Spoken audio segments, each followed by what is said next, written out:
taking the plunge into real estate, making... Hey everyone, I'm Bob, and you are looking to get some new real estate leads. A very good endeavor. So there's a good chance that you might be a little newer or you're looking to step up your real estate game. So if you're looking to get a brokerage and you think they're going to get you all the leads, good luck on that. That doesn't really happen. Brokerages don't really get you the leads for you. In real estate, you really got to go out there and get it. That's the essence of the whole game in brokerage. It's a lot of self-motivated people all starting their own little businesses within a bigger business, a brokerage. So how do you get more real estate leads? Chances are they're not going to just walk through the front door. Chances are the broker is not just going to hand you a lead. You have to find them yourself. So how do you do that, especially if you're newer in the game? Well, the first thing to do, the easiest thing to do, is approach the people you know. You've been alive, right, for at least 18 years, assuming you got your real estate license. So start with your friends and family. Let them, and just, leverage the people you already know.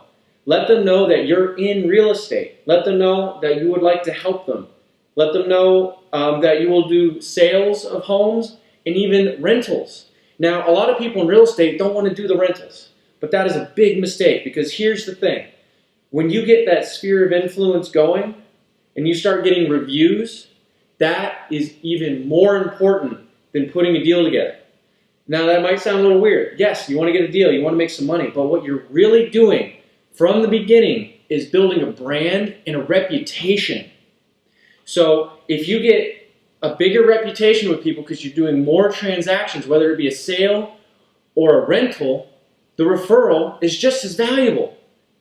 Because here's the thing, if you can really maximize your reviews online, get as many reviews as you can from the people you already know by helping them, you're going to get more reviews. And if you put them on Yelp, Google Local, Realtor.com, you're doing yourself some big favors, because everyone all over the world who wants to Google your area, put it in a search engine, the probability of your name coming up goes way up. I mean, I started doing that and I only got 10 or 15 good reviews on a few websites, and then I got a call because someone looked at me on Yelp, and then now and they're wanting me to sell over $1 million worth of their properties.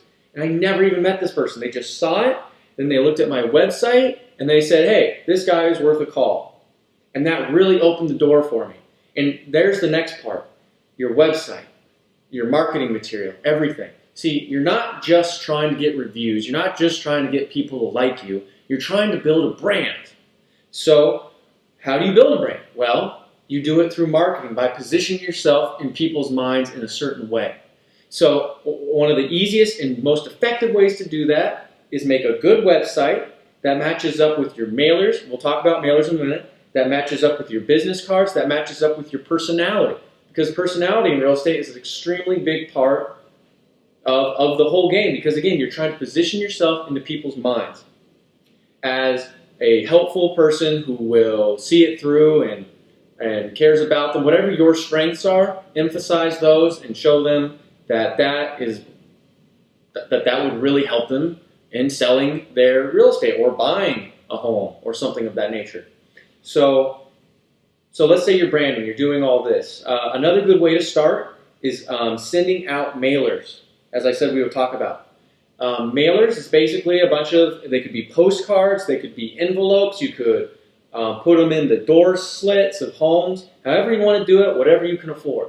Basically, mailers, it's a numbers game. The more you send out, the better it is, the more you differentiate yourselves from the other mailers, because you're not going to be the only one, most likely, the better you're going to do.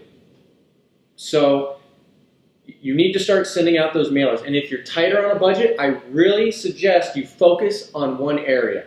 So you send all those mailers, and here's the thing. You can't send a bunch of postcards, envelopes once. You've got to keep doing it. You've got to keep being around there. You've got to be consistent. It takes time to position yourself in an area.